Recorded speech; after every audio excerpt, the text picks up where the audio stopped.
ஏசாயா 17ஆம் அதிகாரம். தமஸ்குவின் பாரம். இதோ, தமஸ்குவானது நகரமாயிராமல் தள்ளப்பட்டு பாழான மண்மேடாகும். ஆரோவேரின் பட்டணங்கள் பாழாய் விடப்பட்டு மந்தைகளின் வெளியாயிருக்கும். மிரட்டுவாரில்லாமல் அவைகள் அங்கே படுத்துக்கொள்ளும்.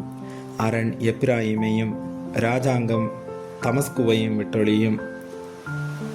இஸ்ரவேல் புத்திரருடைய மகிமைக்கு நேரிட்டது போல சீரியாவில் மீதியாய் இருப்பவர்களுக்கும் நேரிடும் என்று சேனைகளின் கர்த்தர் சொல்லுகிறார். அக்காலத்திலே யாக்கோபின் மகிமை குறைந்து போம், அவனுடைய கொழுத்த தேகம் மெலிந்து போம். ஒருவன் ஓங்கின பயிரை அறிந்து தன் கையினால் கதிர்களை அறுத்து ரெபாயிம் பள்ளத்தாக்கிலே கதிர்களை சேர்க்கிறது போலிருக்கும். ஆனாலும் ஒலிவு மரத்தை உலுக்கும் போது நுனிக்கொம்பிலே 2-3 காய்களும் காய்க்கிற அதன் கிளைகளிலே 4-5 காய்களும் மீதியாய் இருப்பது போல அதிலே பின்பறிப்புக்கு கொஞ்சம் மீதியாய் இருக்கும் என்று இஸ்ரவேலின் தேவனாகிய கர்த்தர் சொல்லுகிறார். அக்காலத்திலே மனுஷன் தன் கைகளின் கிரியையாகிய பீடங்களை நோக்காமலும் தன் விரல்கள் உண்டு பண்ணின தோப்பு விக்கிரகங்களையும் சிலைகளையும் நோக்காமலும் தன்னை உண்டாக்கினவரையே நோக்குவான். அவன் கண்கள் இஸ்ரவேலின் பரிசுத்தரையே நோக்கி கொண்டிருக்கும்.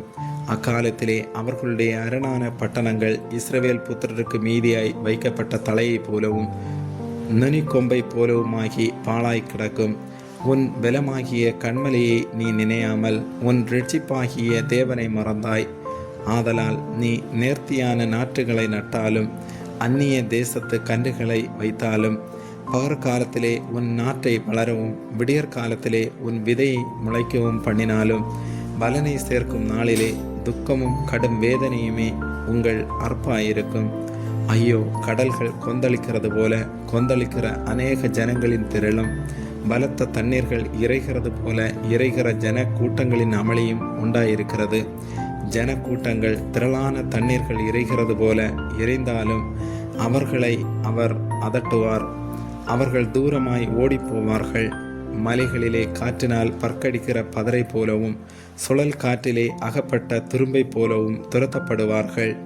இதோ, சாயங்காலத்திலே கலக்கமுண்டாகும். விடியற்காலத்துக்கு முன் அவர்கள் ஒளிந்து போவார்கள்.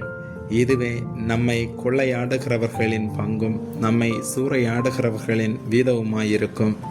ஆமேன்.